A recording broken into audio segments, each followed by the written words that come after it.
Hello everybody, and welcome to a wild solo time with your friend Steven. I'm glad to see everybody in the chat.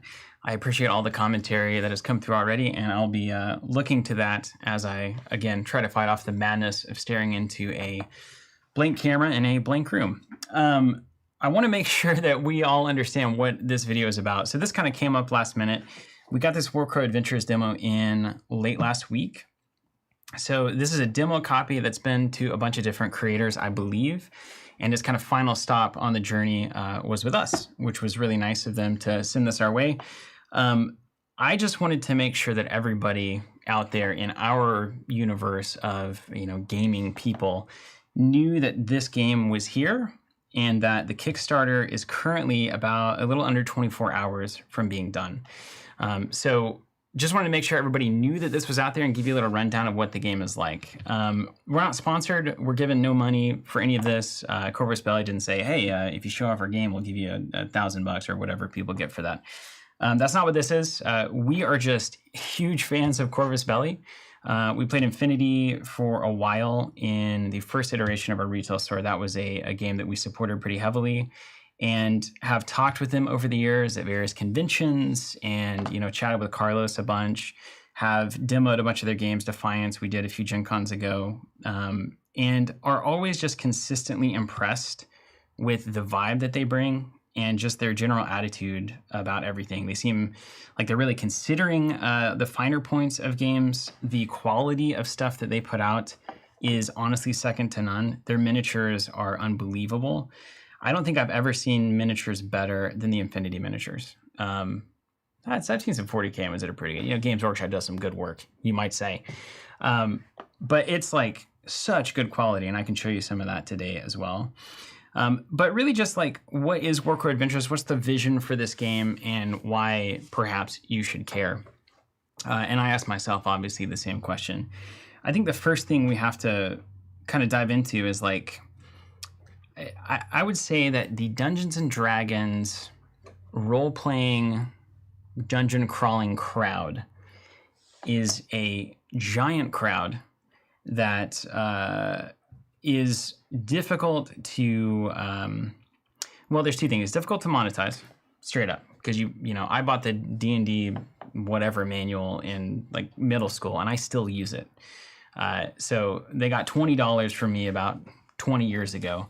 And haven't gotten any money since. So joke's on you, wizards. But that's one of the issues. And then the second, for a publisher, that's an issue. And for the second, it's basically that D&D and role-playing carries with it a giant burden of commitment. I think we all appreciate that. Bryce here to my right appreciates that. Trying to, even us here in office, we've been trying to get a role-playing thing together for like a year now. It's just very difficult. So you end up like doing like one-shots or finding groups that can't really commit to a weekly or even a monthly meetup. And that could be very disappointing, and you kind of have an itch that you want to scratch, and there's just not a lot of good avenues to do that. And so what publishers, I think, are trying to do, and this started, a long time ago with that Hero Quest? Was that the old one? The original? It was one of the originals, Hero Quest. And then obviously, the Descent dungeon crawler that Fantasy Flight did, and they later updated it to the app-driven version. We've been trying to find ways to simulate the role-playing kind of dungeon crawly experience without the burden of commitment that all these role-playing games carry with them, obviously. So I think this is Corvus Belli's attempt to get into that marketplace.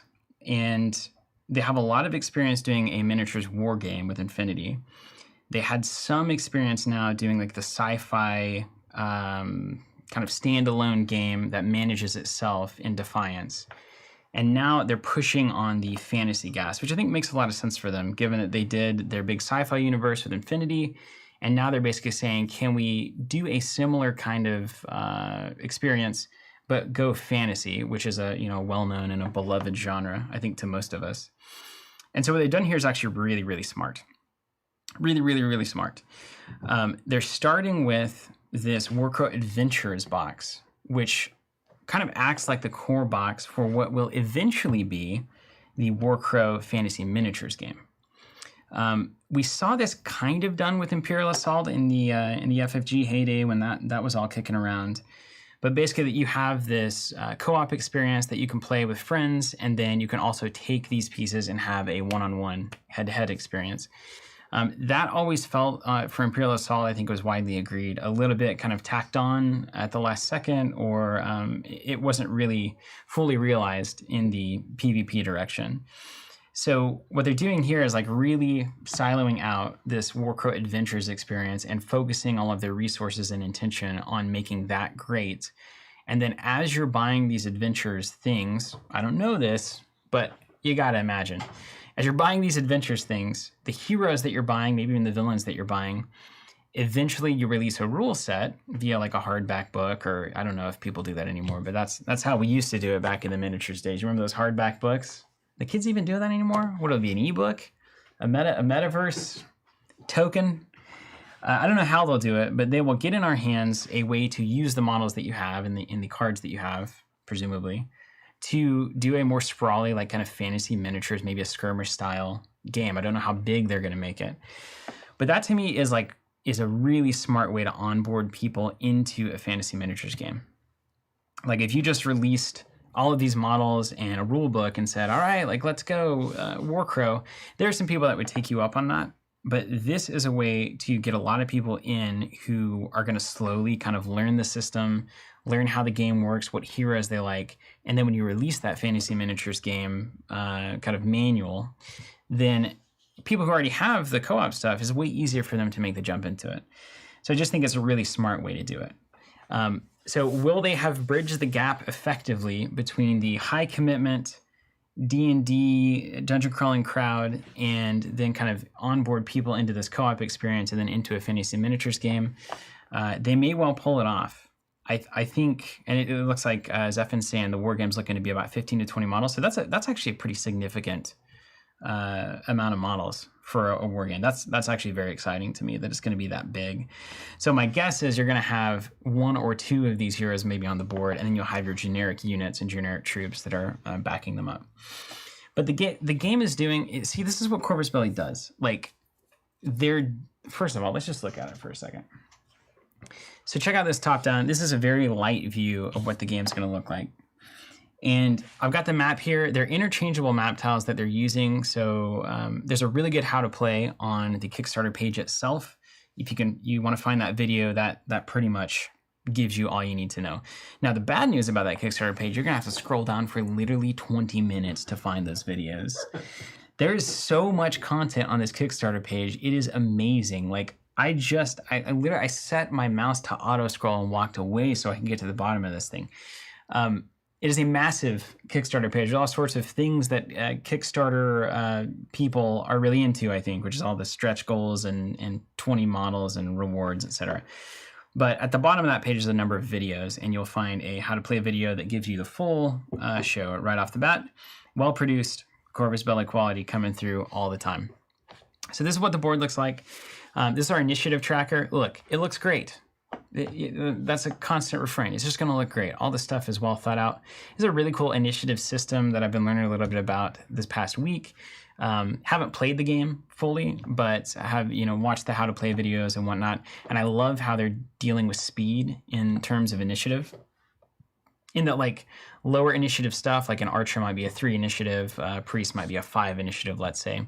And that means that every time you take your activation, you move yourself that many spots on the initiative tracker. So basically, like, for easy math, if my warrior is a 6 initiative and the archer is a 3 initiative, that archer is going to come up twice for every 1 activation that the warrior is going to have. So it's a really cool way to simulate how fast things are because you're just going to be activating more often. And then the other reason I love that mechanic so much is that you have the ability to use your actions to do powerful things that also add to your initiative track, right? So, like, I might want to do some big, heavy swing move, and I can symbolize that it's taking me a long time to do that because it might cost me 2 initiative to do like a big swing, and then it's going to be, and my activation ends and I go 4 up. And so as this moves around, I might do like some big move, and that's going to make me kind of tired, and rest for a while until it gets back to me. So it just seems like the system's really well thought out, easy to understand, not overly complex, which a lot of, role-playing mechanics can be overly complex from time. The THAC0 days, if you will. Other things that I think are really interesting with this, I think there's going to be some nervousness about an app-driven game. And you should be nervous. That's just the long and short of it. You should be nervous. There are actual long-standing and real concerns about what if the App Store isn't here in 5 years when I want to play this game. Bust it out of the closet and give it a spin. I don't know if Corvus Belli has said anything about that. They're the kind of company that I think would say like this will always be available. Maybe put it on some kind of a weird forever backup site. I don't know. I'm sure the internet has ways to solve this problem.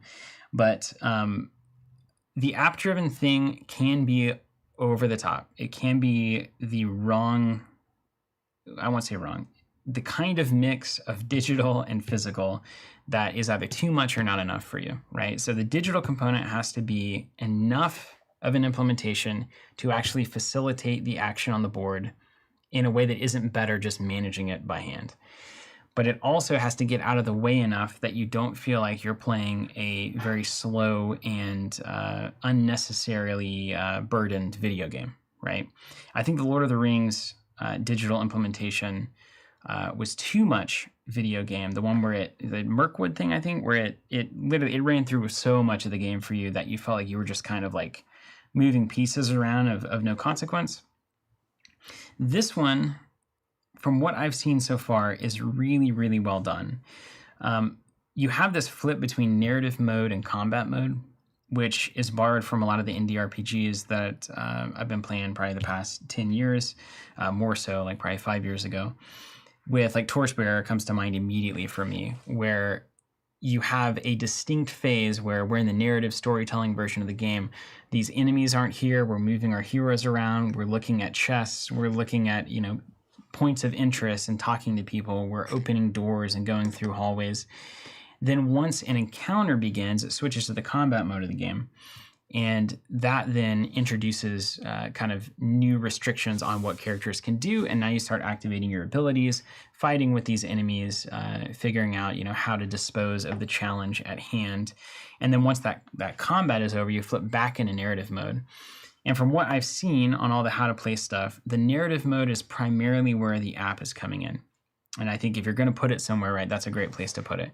What you're trying to do is remove the dungeon master, game master, overlord from the experience so that if Zach and I, for instance, are wanting to spend some time together, play some games, which of course never happens, we can do that by activating the app, and then the two of us can have a cooperative experience that feels like you have that game master component, but you don't have one person at the table whose sole job is to build worlds and tell stories. Everybody at the table actually gets to participate as a player, and the game itself takes care of itself through the app. So if the majority of the digital integration is happening on the narrative side, I think that's super cool. Like, hey, you opened a chest, click a randomizer on the app, and here's what the contents are. Then you go get the physical card and put it down because you just got the piece of equipment. I think that's a fine way to handle it. When I was looking at how the combat functions, the only thing the app is involved in on the combat that I saw was that it basically tells you how an enemy is going to activate. So, and I don't know if it's randomized or if it's, kind of, you never quite know what the enemy is going to do. But the app will tell you, oh, it's time for this person's activation. Have them do the following, right? Have them like move up to the nearest enemy and attack twice. You're still rolling the dice in person, which I think as potentially weird as that is, that would even be a thing that bothers you or doesn't. I think physically rolling the dice to find the outcome is one of the most joyful things about these kinds of experiences. So it's not like you're clicking a button to roll the dice in the app. They're all actual dice here that you actually roll and compare results.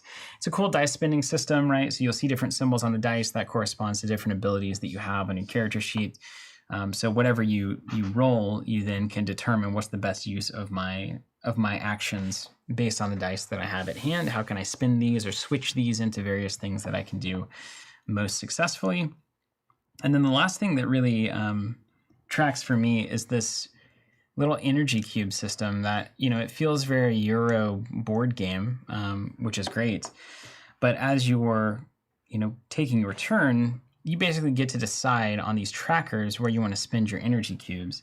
And it's a lot like, well, it's not, it's somewhat like Arena Rex in this way, and that you have to commit to like a line of actions to continue to go down the tree, if you will.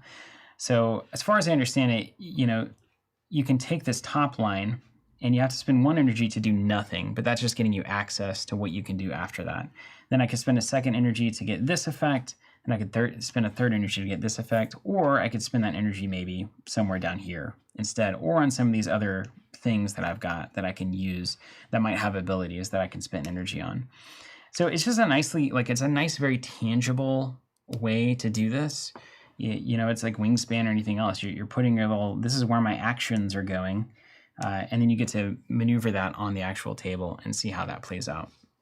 So I just think it's a really nice way to do it. Really, really fun, clever way to get the tangibility of the game still front of mind, even though you do have the app running in the background. And and then you got treasure and items and all the kind of things you would imagine. So really, the number one thing here is like Corvus Belli is doing a fantasy co-op adventure game, and it's going to turn into a fantasy miniatures war game. And the key thing about that is that you should at least be aware of it. We're all, like I said, huge fans of Corvus Belli. This is something that should be on your radar. I didn't want to have this come in late last week and us like get it on the table in a couple of weeks from now, and then it's like, oh, well, the Kickstarter's already done. There's really nowhere to go for somebody who gets interested in the game. So right now there's like probably a little over half a day left. So I just want to make sure that if you're out there in the audience and you didn't know that WarCrow existed, this is one that I personally have my eyes on. I have no idea if we'll do anything with the business on the subscription front or anything like that for it. Typically not the kind of game that we would have a subscription for. But regardless, this is a great publisher in the industry. They have done awesome work. They've been incredible to talk to and to work with in the past. And so we just want to lift them up and make sure that everybody knows that this game is available if it's interesting to you. And I think it should be quite interesting. So if anybody has any questions, that's really all that I wanted to get to today on the old solo stream. If you want to see anything from the demo box, if you have any questions, please hit me up with those, and I'll be happy to answer. I'll spend the next 5 or 10, depending on the demand for that kind of question and answer. If you don't have any questions, then I'll just get right out of here and get back to work, official work. Of course, this is work of some kind. Some would call it the easiest of the work that we do here. Some would call it the hardest. I would call it the hardest of the work that we do here, demanding of high salaries and a lot of time off. I guess that's why Zach gets to go to Worlds and just do whatever he wants all the time, because this is so hard. Luis Carlos Contreras asking, sorry for being late. Does it need the phone app to be played? It does. It is an app-driven game, and you can find the app. It's on the App Store now. Is that right? Yeah, so you can find the app on the App Store and check that out. And here's the secret thing about this too. I don't think, now they could do this differently, but I would put all of my gamer credit on the line for this bet, and that the miniatures war game version of this that will hit later would not have any app involvement whatsoever. So I do think that the app is solely there for the narrative dungeon crawling co-op experience. Makes sense, right? You need an app to do that unless you have one person running the game. But once you get on a head-to-head mini war game kind of footing, obviously there's probably not a use for an app for that. Now that said, they were the originators. Infinity was the original, I'm going to build my army in an app and print it out, which allowed them to, it was the first time I saw it, where they could tweak unit costs and do on-the-fly patching of certain units and certain abilities, certain skills. Because when you went to the Infinity tournament, you would go in the app and you would choose your units and whatnot, load them out a certain way, and then you would actually print that out and take it to the event. So they may do the same thing with WarCrow of how do I want to equip my hero and those kinds of things, and have an army builder kind of app. But during the game, I don't imagine the app will be involved at all. Also, we're noting from a lot of great folks out there. Bert the Style, in case anyone's interested, Corvus Belli means crow of war. Well, it writes itself. WarCrow, Corvus Belli, crow of war. Maybe they planned this from the very beginning. Maybe, yes. Or maybe some smart marketing brain just thought, you know what, why don't we just name it after us? Yeah, don't worry, David. No existential monologues coming up, at least yet.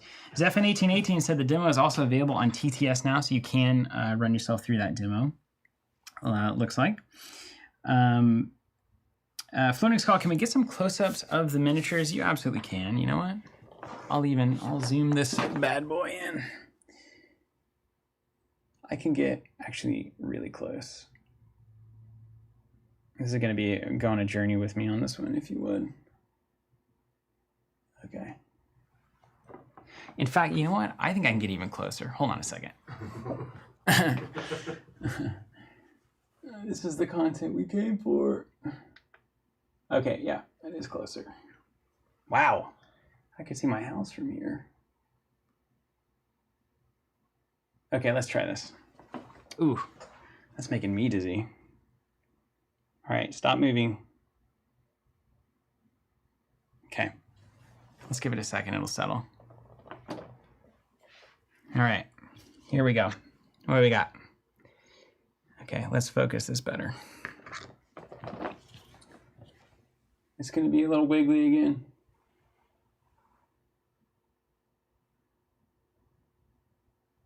Okay, let's try that.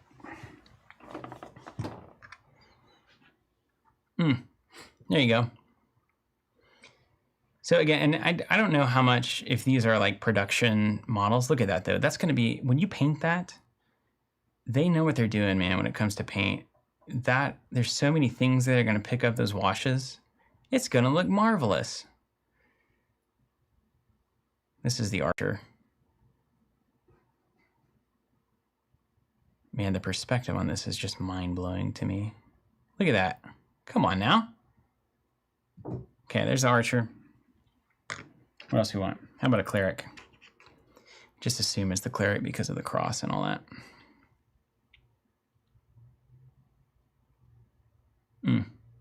Mr. Yao, is there a solo mode? To my knowledge, it's 2 to 4 players. And this is super high quality plastic, etc. They're the best in the game.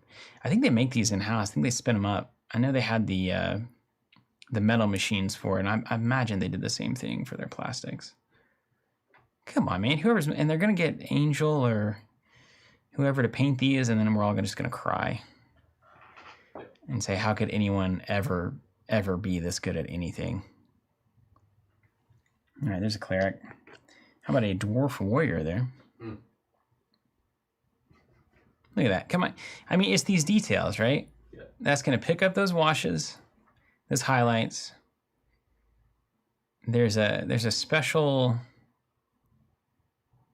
way to build models with painting in mind, and this is a pretty good. As a non-painter, I know a lot about that.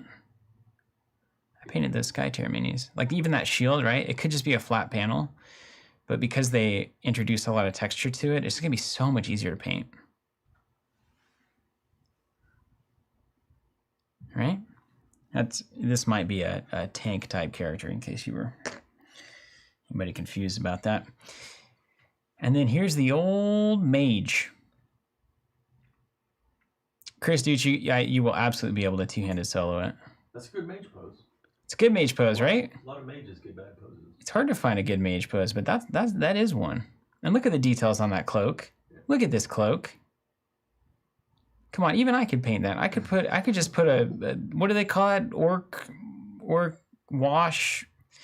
That thing that everybody loves, the mud, Corsham mud or something. I can't remember. Anyway, it makes everything look good, apparently. Come on now, look at this wizard. Look at that. I mean, Bryce, that level of detail is awesome. I don't like straight up, like from over here, see any mold lines or anything either. No, yeah, no lines. Of course, that's what the files are for. Everybody out there has files, apparently. Not me. I like my games. Yeah, but it's more time not Flat and cardboard. What's that? cleaning mold on them. Yeah, well, you just put together a 40K army, so like you have some PTSD here. Yeah. Here's a little skeleton we're gonna fight, or that you might have an army of these for the skirmish game. Wouldn't that be cool? You can just play the skellies. Of course you can. Of course you can. All right, there's Skelly number 1. He's got a sword on his back, like, because he knows he's cool. And then you've got another one of those guys, and then you've got, look at this guy. What's he up to?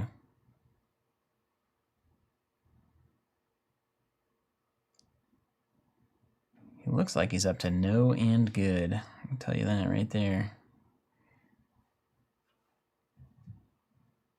Again, the detail. Look at the detail. Great artists were always obsessed with fabric. Remember that? Great artists. They love fabric. They said it was the hardest thing to paint. They were obsessed with it. Yeah, Bronze. I don't know if the skirmish game is going to have spaces, or if it would sate my heart if they stuck to the grid. I love grid-based miniatures games. I love them so much. I'll get a tape measure out when I want to waste my weekend on a home improvement project. Look at this guy. Oh, hello. Here comes Dad. Look at this. Well, that's going to be fun to paint. Come on. Nobody wants this. This could be in your army also one day. There's some people that really want to play these guys as their army. Yeah, so like, that's what I mean. It's all going to be good. Yeah, Nuln Oil, that's what it is, yeah. Just shade them up. It's pre-constructed, pre-assembled, so you get one of the pain points out of the way immediately. It's app-driven. So you get rid of the I need somebody to just run this game for me so I can enjoy it. I'll zoom out here. So yeah, it's like, I just think it's worth noting. It's a notable thing. And like, if we want to look at even some of this, like, look, I could find a Blue Moon Elixir. I can drink it to remove a state token from the character and discard the card. Or I could find some bandages to heal things. Oh, and this is the last thing. Cool. You can get these gold coins. You can use it as a wild card. It counts as any ingredient during the item creation phase in Hawthorne Point. Okay, so check this out. Here's what else they're doing, and it's a lot like Torchbearer, or Torchbearer. Yeah, it's a lot like Torchbearer. So you've also got this cool thing where, like, after your, I looked at the comments in the Kickstarter, and there's 11 scenarios included in this box, and you'll play 10 of them on a campaign. So there's one fork that will determine whether you play one or the other scenario, probably at the very end, would be my guess. You also, at the end of whatever your scenario is, you go to the town phase, that's what it's called in Torchbearer at least, where you can spend stuff that you've collected to like improve, advance, heal, etc. So there's a whole map of Hawthorne Point. You can go to different locations on it and be like, I want to like go to the tavern and do this thing, or I want to go to the stables and do this thing. Super, super cool. That's another one of the innovations that's going on here. So you have this really good like unwind, go to town and regroup phase. Then you've got the narrative phase and the combat phase. And it goes narrative, combat, narrative, combat, narrative, combat, scenario over, town, narrative, combat, forever. So you can pick up where you left off. You can run a scenario, do the town stuff, leave it where it is, come back in, do the next scenario on the next session, that kind of thing. All right, any other question? What does the box inlay look like? Well, I don't really know because this is a demo box. This isn't probably even the final, maybe it is the final art and stuff, but this has been around a lot of different creators and places. So I don't know if it's like, yeah, okay, well here's what it looks like on the inside. So I think there will be more than inlay in the future. this, of course, is not. That would what I would call not an inlay. But you know it's going to be great. They probably just have final packaging until they get all their Kickstarter money in, and they've got to do all the final proofs of that kind of stuff. You guys know how it works. Kickstarter, etc. All right, well, that's all I got for you. I just wanted to show WarCrow off, make sure everybody knew about it, and consider backing that Kickstarter if this is the kind of game that might do it for you. Which I know a lot of our audience is more into the kind of co-op gameplay, two-handed solo kind of stuff, those kinds of things. So it could be a really good fit for you or for your gaming group, for your family, whatever it is that you want to pitch it to.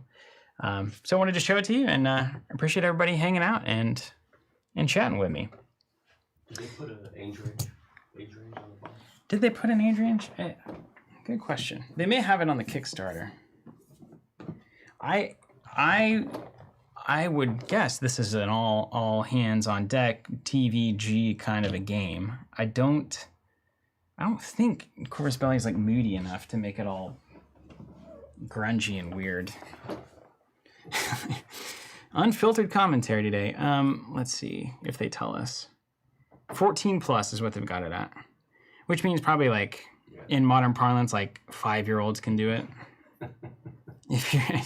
If it's like my experience with things. So it'd be a great one. That's all I've got. Thank you everybody for joining me.